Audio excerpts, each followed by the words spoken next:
Bienvenidas, bienvenidos al canal de Viajero en el Tiempo. Espero que estéis bien, porque yo lo estoy. Espero que estéis dispuesto a viajar en el tiempo. También espero que le deis me gusta a los vídeos, cosa importante para mí, y os suscribáis a este humilde canal. Todo el contenido de este canal es original, fiable y basado en fuentes confiables. No está plagiado nada de lo que subo, y todo este contenido tiene detrás mucho trabajo. Como sabéis, esta no es mi voz, pero dice lo que yo le digo. Sin más preámbulos, continuamos el vídeo de hoy. La Edad Media no fue un milenio de oscuridad estático e inmutable. En cambio, fue un periodo dinámico y transformador. Imaginen un paisaje bañado por la luz dorada de la península ibérica, donde el sol resalta los campos ondulantes y las colinas áridas. Aquí, la tierra parece extenderse sin fin, salpicada de olivares, viñedos y pueblos de piedra. Estamos en el año 1100. Europa se encuentra en plena transformación, y la península es un mosaico de culturas, lenguas y creencias. Esta región es conocida simplemente como la frontera. No es solo una línea en un mapa, sino una zona viva y cambiante, donde el norte cristiano y el sur musulmán se encuentran y se desafían. Esta línea, siempre incierta, separaba los reinos cristianos del norte de las taifas de Al-Ándalus en el sur. Era una frontera estratégica, codiciada y temida por ambos lados. Para quienes vivían aquí, la frontera era mucho más que una división política. Era el escenario de su vida cotidiana, el telón de fondo de sus esperanzas y temores. Era todo su mundo. Aquí convivían campesinos, pastores, comerciantes y soldados, cada uno con su historia y su lucha. La diversidad era palpable. Cristianos, musulmanes y judíos compartían caminos, mercados y, a veces, hasta costumbres. Pero la vida en la frontera estaba marcada por un constante y bajo murmullo de miedo. El peligro podía llegar en cualquier momento, desde una incursión repentina hasta la traición de un vecino. Una partida de asalto podía aparecer por la siguiente colina. Tu vecino de ayer podía ser tu enemigo mañana. Sin embargo, la vida debía continuar. La gente encontraba formas de adaptarse y resistir. La tensión constante moldeaba cada aspecto de la existencia diaria. El miedo era un compañero silencioso, siempre presente. Se reflejaba en los ojos del granjero que escudriñaba el horizonte, en la madre que llamaba a sus hijos al anochecer. Atalayas y torres vigilaban el paisaje, siempre alertas ante cualquier señal de peligro. Una columna de humo en el horizonte podía significar cualquier cosa. Una señal amistosa o el preludio de violencia y devastación. La gente aprendió a vivir con esta incertidumbre. Aprendieron a interpretar las señales de la tierra, el cielo y el comportamiento de los extraños con un ojo agudo y experimentado. Su supervivencia dependía de ello.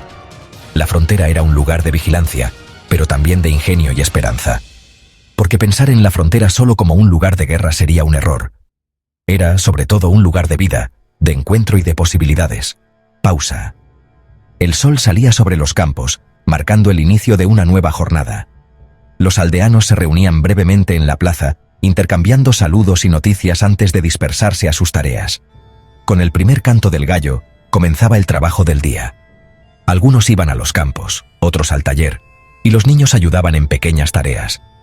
Para la mayoría, la vida estaba ligada a la tierra. Sembraban, regaban y cuidaban los cultivos con esmero, conscientes de que cada estación traía sus propios retos.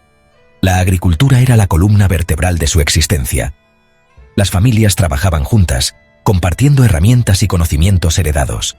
Cultivaban trigo y cebada, esenciales para el pan de cada día. También cuidaban olivares y prensaban el aceite de oliva, que servía para cocinar, iluminar y curar. Viñedos en las laderas producían uvas para vino, otro alimento básico y símbolo de celebración. El trabajo era duro e implacable. Sequías, plagas o tormentas podían arruinar una cosecha entera, obligando a las familias a apoyarse unas a otras o buscar ayuda en aldeas vecinas. Con herramientas sencillas, un arado de madera, una hoz de hierro y la fuerza del músculo humano y animal, cada cosecha era una victoria. El cuidado del ganado era otro pilar. Rebaños de ovejas y cabras proporcionaban lana, leche y carne, mientras los bueyes eran motores de la granja. Los pastores recorrían largas distancias con sus rebaños, estableciendo pactos de paso con otros pueblos para acceder a pastos y agua. A veces, estos acuerdos se sellaban con un apretón de manos o una comida compartida. No todos trabajaban la tierra. En aldeas y ciudades fortificadas, artesanos y comerciantes llenaban las calles de actividad. El herrero forjaba herramientas y armas. El carpintero construía casas y muebles. La tejedora transformaba la lana en tela. Los oficios se transmitían de padres a hijos y a menudo se aprendía observando a los mayores. La vida era un ciclo de trabajo, pero también de descanso y comunidad. Al caer la tarde, las familias se reunían alrededor del fuego, compartiendo una comida sencilla y relatos del día. La iglesia o la mezquita eran centros de reunión. Allí se compartían noticias, se resolvían disputas y se reafirmaban lazos comunitarios, sin importar la fe. El comercio era vital. Mercados semanales reunían a cristianos, musulmanes y judíos que intercambiaban productos, especias y noticias.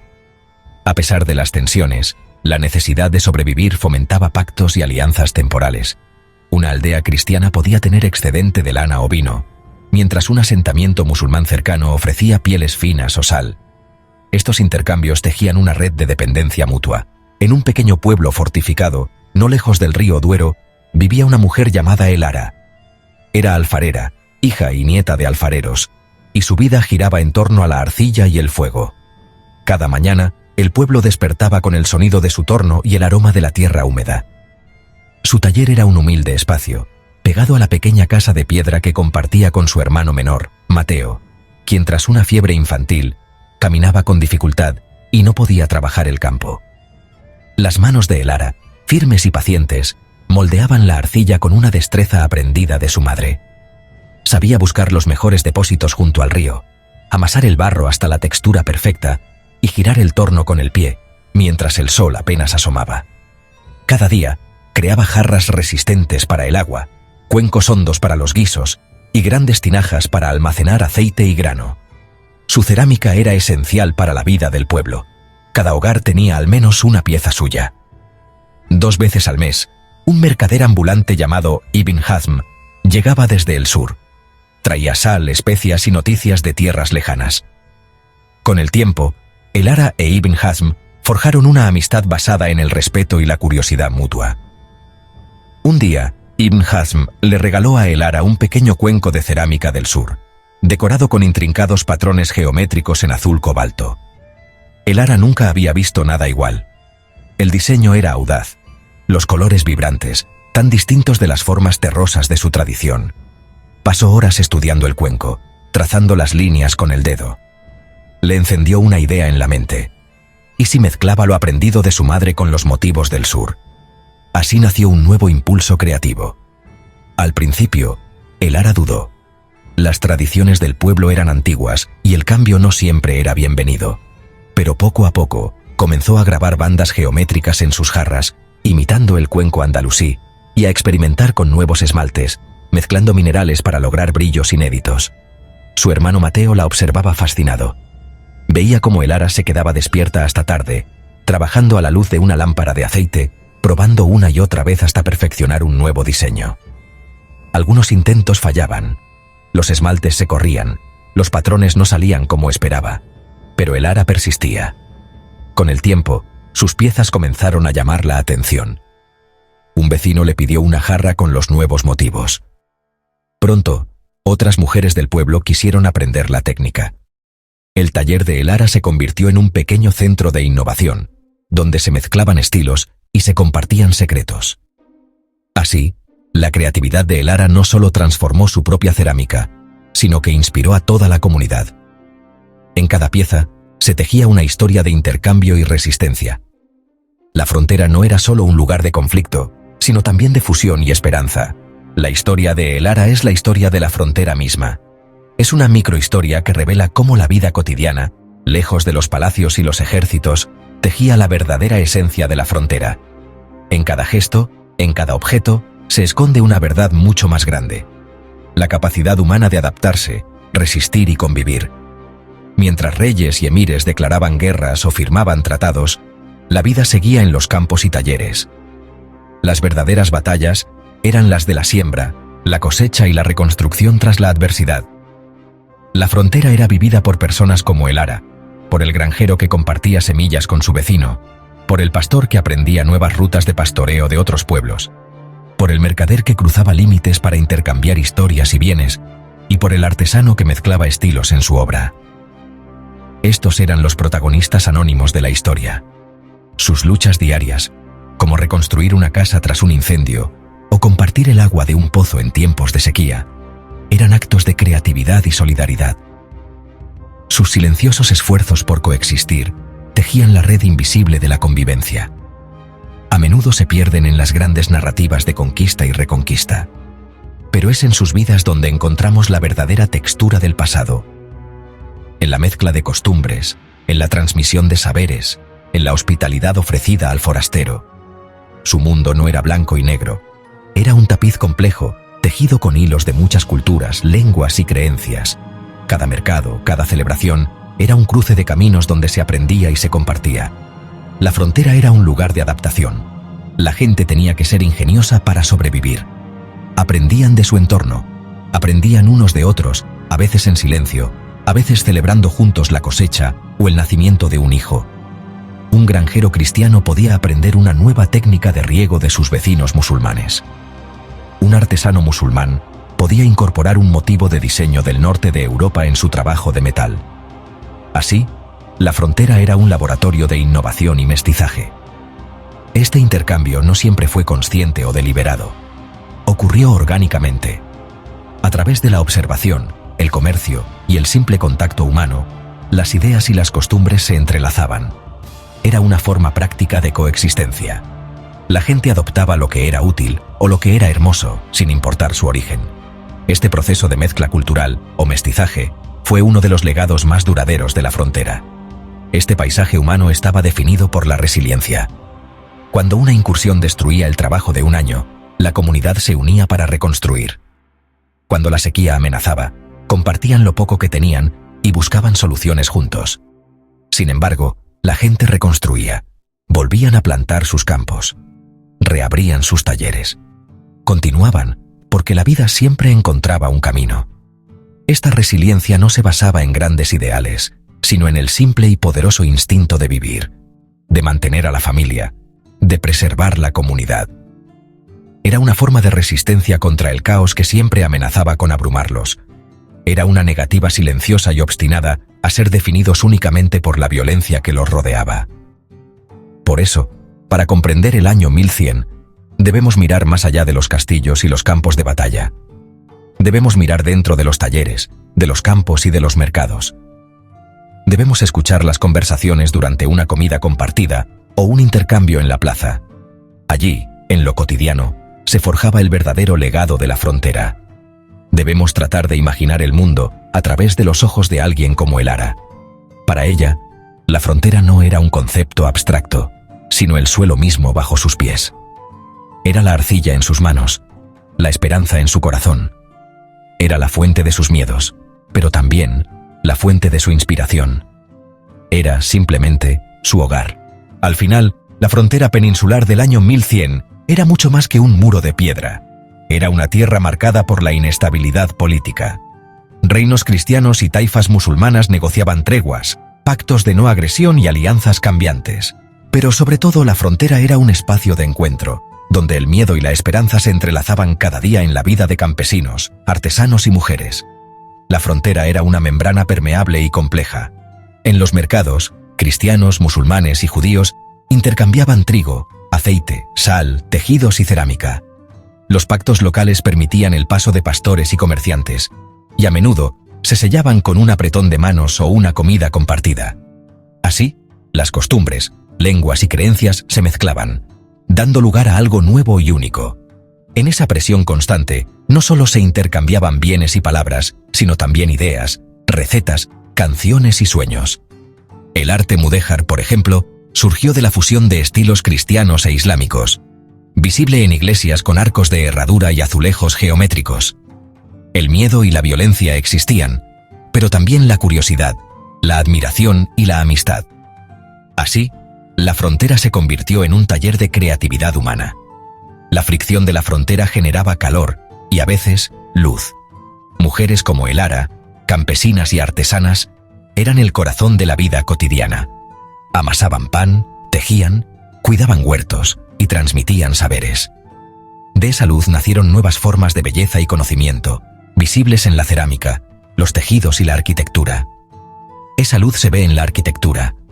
Iglesias con arcos de herradura, mezquitas con detalles románicos, patios compartidos y fuentes que aún hoy nos hablan de convivencia. Cada piedra cuenta una historia de mezcla y adaptación. El legado de esta era no es solo uno de conflicto, es un legado de conexión profunda. Podemos verlo en las palabras árabes que enriquecen el español. Ojalá, almohada, azúcar. Podemos saborearlo en la cocina, donde el azafrán y el aceite de oliva se mezclan en un mismo plato. Podemos escuchar la herencia en la música, en los ritmos y melodías que cruzaron la frontera y se fundieron en nuevas formas. Podemos sentirla en las fiestas, en los mercados, en la manera de contar historias alrededor del fuego. El trabajo de personas como el ara, la alfarera, no fue un caso aislado. Fue parte de un proceso generalizado, a menudo inconsciente, de fusión cultural que estaba ocurriendo a lo largo de esta línea invisible. Cada vasija, cada tejido, cada canción era testimonio de esa mezcla. La historia de la frontera nos enseña una valiosa lección. Nos muestra que incluso en tiempos de gran división, los seres humanos encuentran formas de conectarse y de crear juntos. Las necesidades compartidas de la vida diaria, el deseo universal de belleza y el simple pragmatismo del comercio construyeron puentes invisibles entre comunidades. Así, la frontera fue un crisol donde se forjaron nuevas identidades. La gente de la frontera no era santa. Eran personas comunes que intentaban salir adelante en un mundo difícil, enfrentando desafíos con ingenio y solidaridad. En sus esfuerzos diarios por sobrevivir y crear, campesinos, artesanos y mujeres forjaron una cultura más rica y compleja que cualquiera de las dos de las que surgió. La vida cotidiana era el verdadero motor de la historia fronteriza. Demostraron que la coexistencia no es solo un ideal, sino una realidad construida día a día. En última instancia, la frontera fue un crisol, un lugar donde las cosas se fundieron, se mezclaron y se forjaron en algo nuevo y duradero. Fue un lugar de peligro, pero también de creación. Fue una barrera, pero también un puente hacia el futuro. La historia de el ara y su cerámica es un pequeño símbolo de este gran proceso. La capacidad humana de transformar la adversidad en belleza y la frontera en un legado compartido que aún hoy nos define. Fuentes consultadas para este documental: Menocal, María Rosa. The Ornament of the World. How Muslims, Jews and Christians Created a Culture of Tolerance in Medieval Spain. Back Bay Books, 2003. Fletcher Richard, Moorish Spain. University of California Press, 2006. Collins Roger, The Arab Conquest of Spain. Setecios 797. Wiley Blackwell, 1994. Echevarría Ana. La frontera y sus imágenes. Representaciones de la frontera en la España medieval. Ediciones Universidad de Salamanca, 2011. Dodds, Jerry Lynn D. ed. Al-Andalus, The Art of Islamic Spain. The Metropolitan Museum of Art, 1992. Constable Olivia Remy. Medieval Iberia Readings from Christian, Muslim and Jewish Sources. University of Pennsylvania Press, 1997. We extend our gratitude to all viewers for joining us on this journey through history. Your curiosity helps keep alive the stories and lessons of the past. Thank you for watching.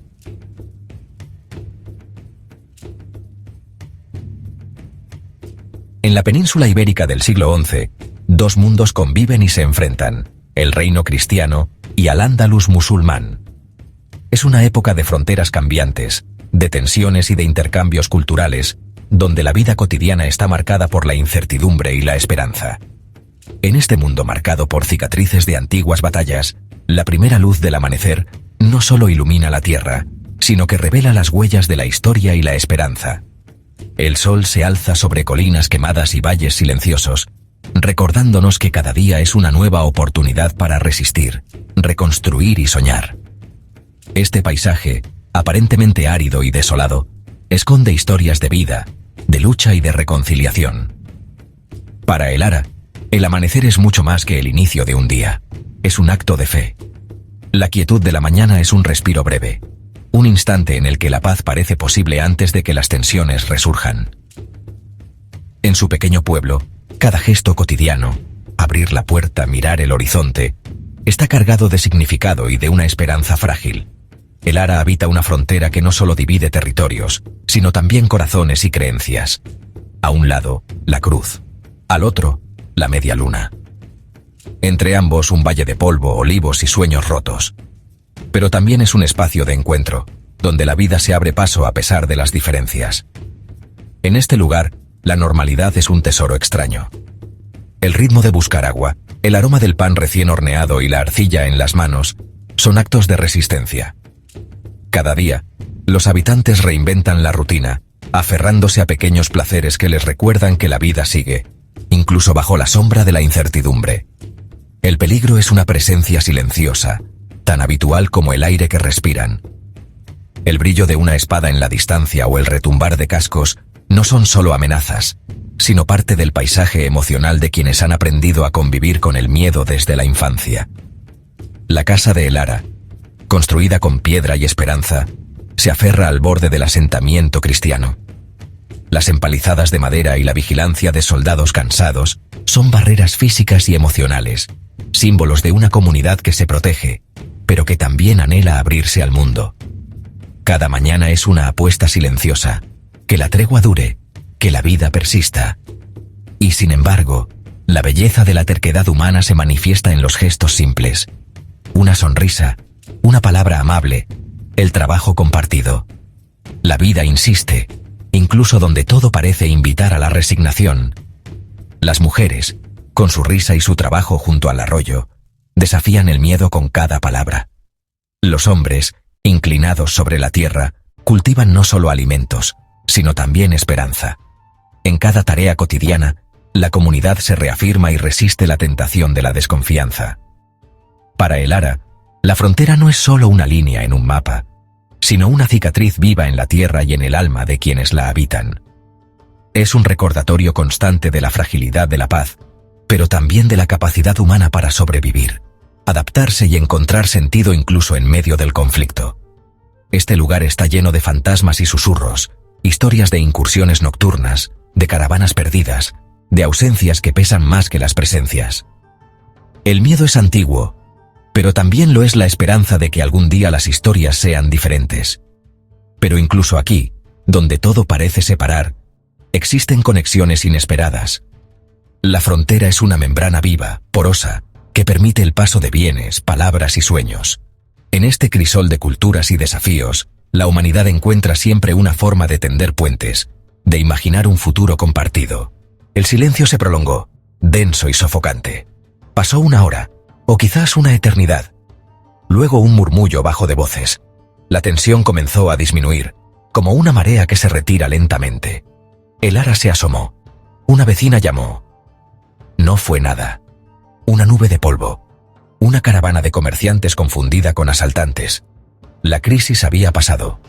El enemigo informe había permanecido informe. El suspiro colectivo fue palpable. La vida reanudó su cadencia. El miedo no desapareció. Se retiró a las sombras, una bestia dormida. Elara dio a Mateo el higo, una pequeña y dulce recompensa. Sintió asentarse el dolor de la resiliencia. Esta era su vida. Una oscilación constante entre el terror y la tranquilidad. Al caer el crepúsculo, volvió al torno. Sus manos se movían con certeza. Moldeaba no solo barro sino miedo y alivio. El acto de creación era un desafío contra la destrucción. Allí estaba una jarra de agua cristiana. Alrededor de su cuello, una delicada banda de inspiración cúfica. En otro cuenco, una paloma rodeada por estrellas geométricas del arte andaluz. Su trabajo era un testimonio de su vida, un mundo fracturado e interconectado. Era una belleza forjada en el crisol del miedo, frágil, pero obstinada y duraderamente completa. A medida que la última luz se desvanecía, un profundo silencio se apoderó del pueblo. Las estrellas emergieron, brillantes y frías. Eran las mismas estrellas sobre las colinas de Tarik, las mismas constelaciones que guiaban a viajeros de ambos lados. Elara se paró en la puerta del taller. El día había sido una miniatura de su existencia. Una mañana de rutina, un momento de conexión, una tarde de terror y una noche de tranquila creación. Cada día era un recipiente que tenía que moldear, llenar y llevar sin romper. Pensó en la arcilla. Por naturaleza frágil. Una vasija sin cocer podía disolverse con la lluvia. Una cocida podía romperse al caer. Y sin embargo, Los fragmentos perduran miles de años, contando historias tras los alfareros. Esta paradoja era su fuerza. Ella también se sentía frágil, en riesgo de romperse por la violencia de su tiempo. Pero como la arcilla, había en ella un núcleo de resiliencia, una fuerza que venía de la tierra misma. La frontera era un lugar diseñado para romper cosas, tratados, caravanas, familias, espíritus. Era una línea trazada con una espada. Pero el corazón humano no era tan fácil de dividir. La mañana se desarrolló con un ritmo de rituales cuidadosamente observados. Después de buscar agua, Elara guió a su hermano menor, Mateo, al pequeño arroyo protegido para lavar la escasa colección de ropa de la familia. El aire ya se estaba calentando, lleno del zumbido de los insectos y el distante y rítmico tintineo del martillo del herrero. A lo largo de la cresta, 2 soldados se recortaban contra el cielo. Elara trabajaba con eficiencia, sus sentidos afinados. Mateo veía un mundo de aventura. Elara protegía su inocencia. No jugaban con espadas de madera ni pretendían ser soldados. En cambio, ella le enseñó a construir pequeñas presas, a moldear figuras con el barro y a reconocer los cantos de diferentes pájaros. Una patrulla de 3 jinetes pasó al trote. El capitán le dio a Elara un brusco asentimiento. Advertencia, tranquilidad, reconocimiento cansado. Ella devolvió el gesto.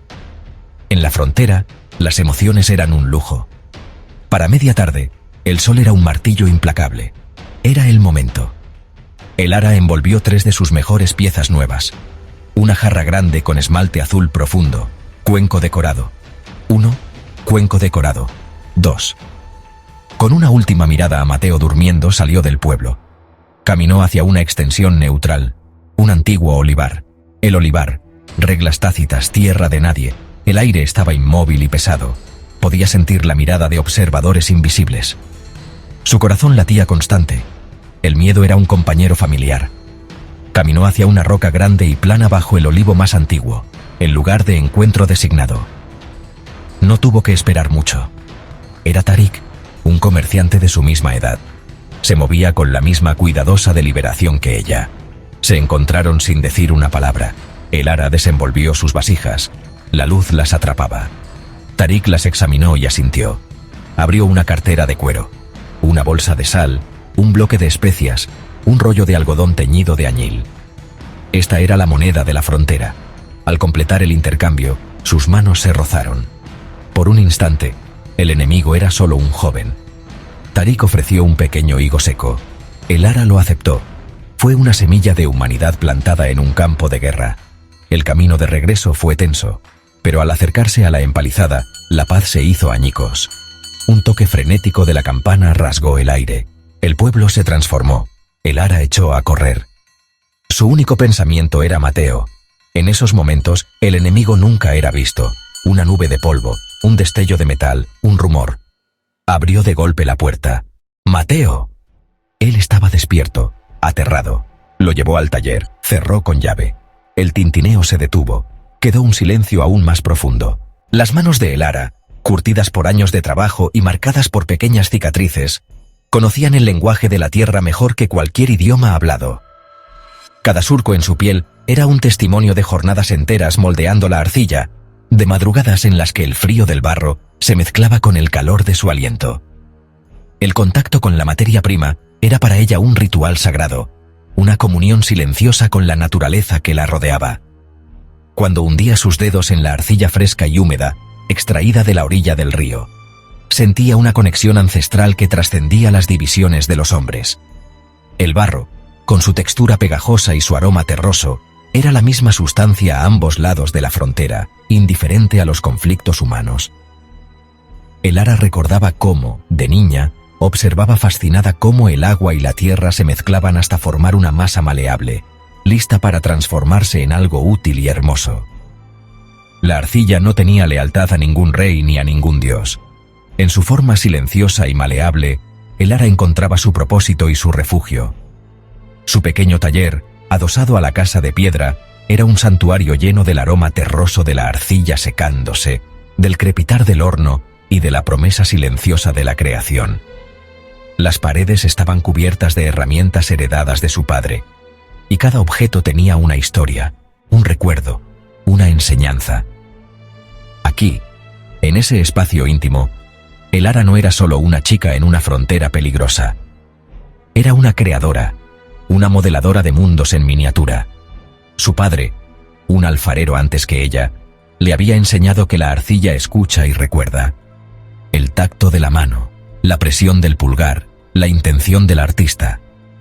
Recordaba las tardes en que, sentados juntos, él le mostraba cómo girar el torno con precisión, cómo sentir el equilibrio entre la fuerza y la delicadeza.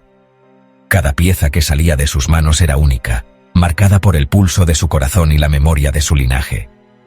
Su padre también le había mostrado la cerámica del sur, de las tierras musulmanas de Al-Ándalus. Admiraba los intrincados patrones geométricos, los vibrantes esmaltes que reflejaban la luz del sol, la elegancia de las formas que parecían desafiar la gravedad.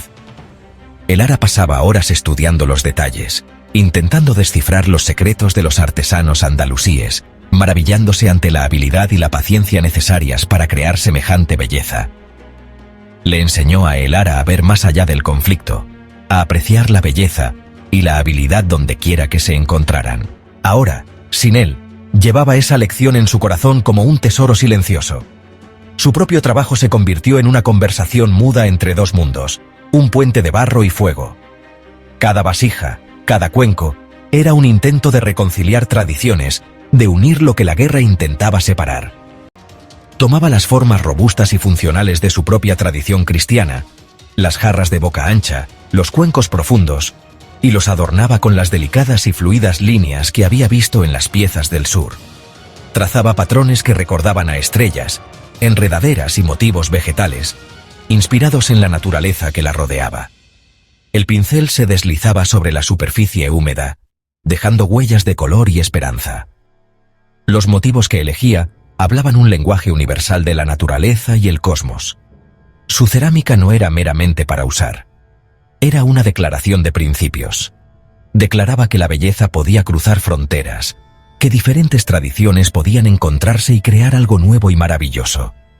Cada pieza era una invitación al diálogo, una muestra de que la creatividad podía florecer incluso en tiempos de incertidumbre. En un mundo decidido a trazar líneas y construir muros, las vasijas de Elara eran pequeñas, redondas y abiertas, recipientes de conexión y entendimiento. Este papel de puente no estaba exento de riesgos. Algunos en su aldea miraban su trabajo con recelo, veían los patrones desconocidos como una marca del enemigo, una traición a sus propias costumbres. Sin embargo, Elara persistía, convencida de que el arte podía suavizar los corazones más duros.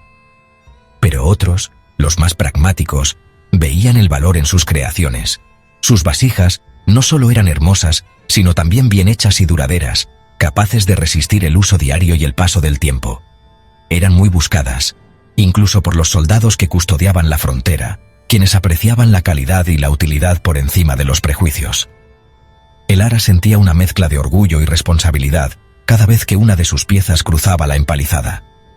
Elara entendía la vacilación de sus vecinos y su necesidad de proteger lo propio. Sabía que la supervivencia en la frontera dependía de un delicado equilibrio entre aferrarse a la propia identidad y reconocer la humanidad en el otro, incluso si ese reconocimiento llegaba en la simple y silenciosa apreciación de una jarra bien hecha. En cada pieza, Elara depositaba un mensaje de esperanza, una semilla de reconciliación para el futuro.